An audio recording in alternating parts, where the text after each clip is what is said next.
hindi nga nakasagot ang nasabi nga pong APRO ng Congress na si Teacher Stella Kimbo. Ito'y matapos nga nasitahin siya ni Herrera sa nasabi nga pong earmark budget ng Congress. Bakit ito ginagalaw habang hindi pa nga daw ready yung project, ang earmarks na yon ay nagagalaw. Ayon kay Herrera, bigyan siya ng batas na nagsasabi na ang earmarks na mayroon na nga pong pinaglalagyan na budget o pinaglaanan na ay pwedeng galawin habang hindi pa nasisimulan ang budget. Narito po ang Congress hearing about sa earmarks budget na ito na niribisa ni Herrera at sa APRO ng Congress na si Congresswoman, dating teacher na si Stella Kimbo. You define earmark revenues through you, Madam Speaker. Earmarked revenues, Madam Speaker, are identified revenues required by law to be used for designated activities, benefits, or purposes which can be either classified as use of income or special account in the general fund or SAGF. Nung po nag-interpolate tayo, sinabi po sa akin that the cash isn't available because the cash is being used. Madam Speaker, Madam Sponsor, tama po ba na pwedeng gamitin ang earmark revenues ng national government wherever it pleases? Yun ang practice po ng natin. But let me explain. Madam Speaker, yung tanong ko po, hindi kung practice siya or hindi. Tama po ba na ginagamit natin ang earmark revenues for other things other than specified in the law? Madam Speaker, if I may be allowed, yes. Parang po siyang, if I may use a comparison, parang kung tayo po ay nagde-deposito sa isang bangko, nagdeposito tayo ng 100 piso, iniwan natin sa bangko yung ating 100 pesos. Habang hindi natin kailangan yung 100 pesos na yan, ini-invest ng bangko yung 100 pesos na yan. But at any point in time that we demand 100 pesos plus the interest, dapat ibibigay sa atin ng bangko yung pera natin. At any point in time that we want it, it must be available.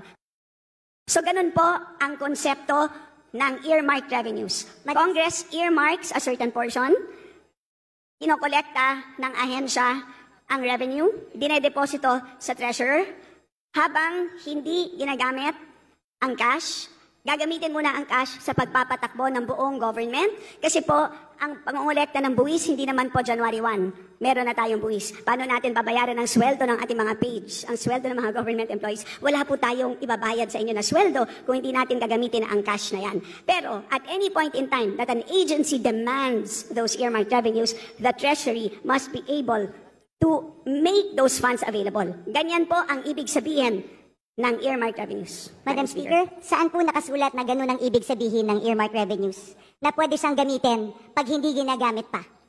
Kasi malinaw naman po, earmarked accounts and funds are not, the legal basis of an earmarked revenue could be a law, a presidential decree, or international agreement.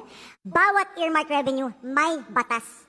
At walang blanket authority doon na sinasabing pwede mo munang gamitin habang hindi ginagamit ng agency. Gusto ko lang po makahanap ng legal basis mula umpisa.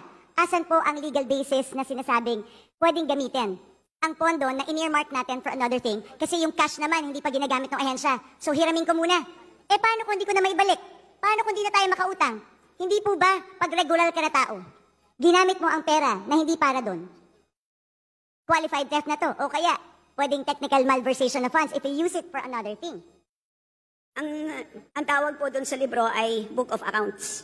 So, may Book of Accounts at nandun naman po maliwanag ang balanse. So, at any point in time na kung na-question... Madam Speaker, ulitin ko, ano pong batas ang nagsasabi na pwedeng gamitin pangsamantala ang earmarked revenue? So, hindi po ginagamit ang revenue. Maliwanag po yun. Yung pera, Madam Speaker. Saan po sinasabing batas na yung cash na nakolekta ng isang collecting agency para sa isang bagay na naka-earmark? Kaya po tayo nagpasa ng batas sa Kongreso. Gusto ko itong SUF para lamang sa free wifi. O meron na siyang 24 billion na cash na nakadeposito. Pero sabi nga, yung cash na to nawawala na kasi ginagamit siya habang hindi pa ginagamit ng free wifi. Hindi ko po talaga masettle sa utak ko kung paano pwedeng, kung ano, yun lang naman tinatanong ko, ano po bang batas ang nagsasabi? Yung cash na para sa free wifi, pwede munang hiramin ng national government para gastusin sa ibang bagay nang hindi nagpapaalam sa tamang or walang proper documentation. Madam Speaker, una sa lahat, napag-usapan na natin ito at maliwanag naman na at any point in time na kailangan na ng DICT ng additional funds para sa free wifi, they may request. Madam Speaker. Maliwanag po yun at katulad din doon Madam sa Speaker. fire trucks. So lahat po yun ay pwede. So yun ang sistema po ng paggamit ng accounts sa special accounts in the general fund. Ganun po ang sistema. Pero kung meron pong legal question ng ating kagalang-galang na BH Herrera, nandito naman po ang DOJ, Judiciary, pwede po siyang magtanong ng legal opinion, ng opinion mula sa DOJ because that is really beyond us. Hindi po kami makakapagbigay ng isang legal opinion. Yan ay pwedeng hingin sa DOJ, Madam Speaker. Madam Speaker, Your Honor. we are the power of the purse here. Tayo po ang nagpasa ng batas. Yung pera na in-earmark natin, mahirap po na ginagamit, tapos pag kailangan na, sasabihin mo, pag kailangan na, nandyan. Paano kung wala? Hindi ba ganun yung mga estafa cases? Hindi ba ganun yung mga pyramiding scams? Na pagka umutang ka ng pera, for such a, di ba, tapos biglang pag kailangan na, hindi mo na makuha. Pwede mo i-demanda yung taong yun. Ang sinasabi mo kasi, at any given time, ang defense mo is at any given time, pwedeng hingin ng free wifi yung budget. Eh, paano kung walang pera ang gobyerno? Sa akin, hindi yung it's readily available. That's not the point. Ang punto dito, pwede bang gamitin para sa ibang bagay ang cash na inalat ng Kongreso para sa isang particular na bagay? Hindi po excuse yung sasabihin natin, available naman pag gusto ng ahensya eh. Anong difference ito dun sa DAP? Well, ang tawag po dito, Madam Speaker, ang tawag po dito ay cash management by the national government and this is under Executive Order number 449. Yan po ang mandato ng ating National Treasury. So, kung meron pong legal question na gustong pang talakayin ang ating kagalang-galang na BH Herrera, ay pwede naman niyang itanong sa Supreme Court kung gusto niyang talakayin pa ito. But as far as we are concerned, at any point in time na hihingin ng ahensya, ang earmarked revenues na yan, dahil maliwanag po, mas maliwanag pa sa alas 8 ng umaga, ang balanse nila, ay demandable po yan. Madam Speaker, hindi nga po maliwanag sa tirik ng araw yung balanse. Alam mo yun. Hindi maliwanag kung magkano ang balanse ng mga earmarked revenues dahil natatraffic sa Bureau of Treasury. You and I both know that. Natatraffic ang kanilang balanse sa Bureau of Treasury because nagagamit ang pera tapos naghihintay ngayon ng balancing or reconciliation. Madam Speaker, this is not a legal question. It is also a management of cash question. Dahil at the end of the day, nangungutang nga tayo dahil kulang yung pera natin eh. So paano kung biglang may magandang programa ang isang departamento? Can we assure them that there's cash? So bigla tayong we earmark this certain, in-earmark natin ito sa bawat use niya. Kasi gusto nating i-make sure that the money is there at lagi siyang pwedeng gamitin. Tandaan natin, if yung humihiram ng pera ang may control kung anong ibibigay niya, then magdadamot ako ngayon sa pagbibigay kasi ginagamit ko eh. So they have the control eh. If you have the control, diba? Kunwari ikaw may control ng pera, kung ano ang pwede mong gamitin at hindi. Tapos may humihinging ahensya sa'yo. Kung ginagamit mo yung pera, hindi ka magiging generous sa ahensya ibigay kahit mayroon silang tamang programa. Kasi you're making use of the cash available. Maganda lahat yan, Madam Speaker. But again, ang end balance halimbawa as of June 30, 728.785 billion pesos. So malaking amount of funds.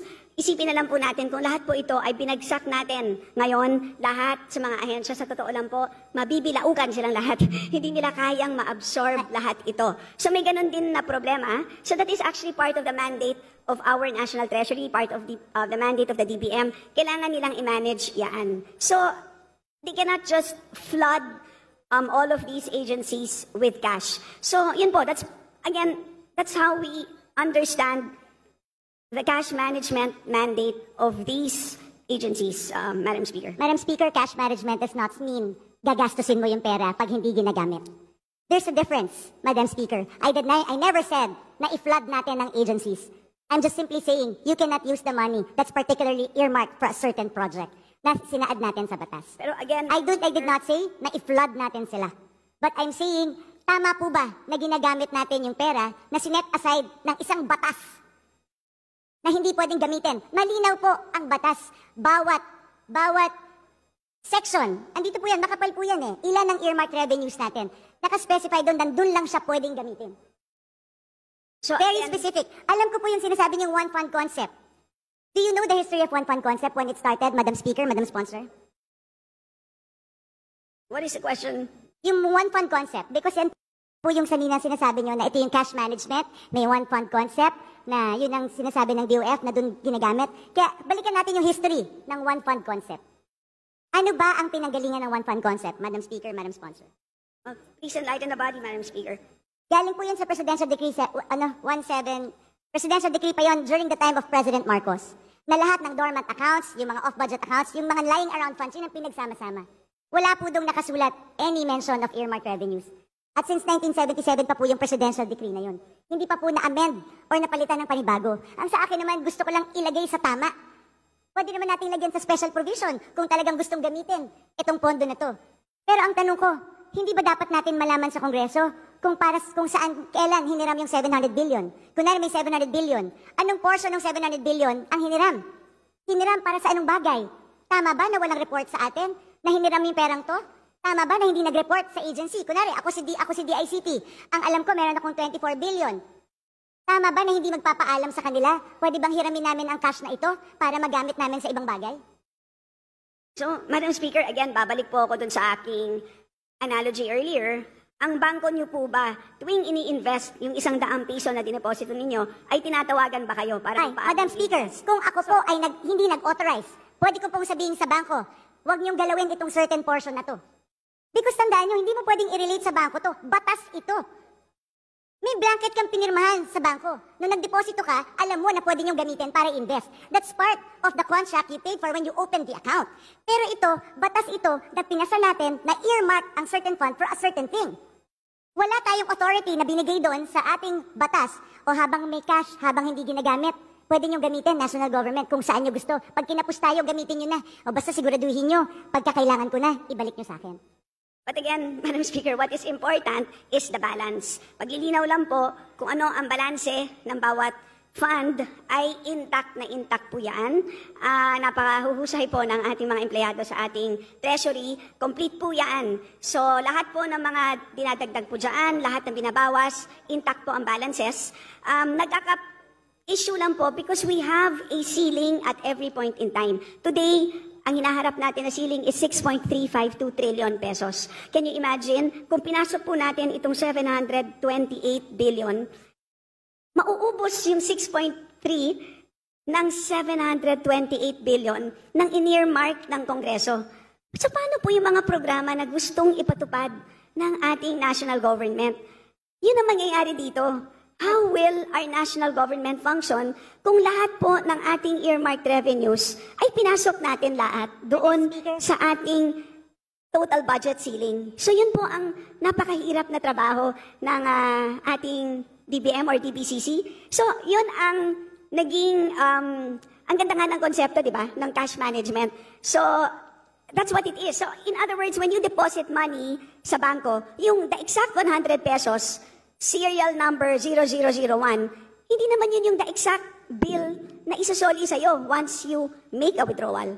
Diba? Ang usapan lang natin ay nagde-deposit ako ng 100, at any point in time, you are entitled to 100 pesos, any serial amount, any serial number, plus interest. Diba? Yun naman po ang binabantayan natin. It's the same concept that we are using for cash management under the National Treasury, Madam Speaker. Madam Speaker, Remind Honorable Herrera that you have 3 minutes. Madam Speaker, with the same concept, paano yung mga nagsarang bangko?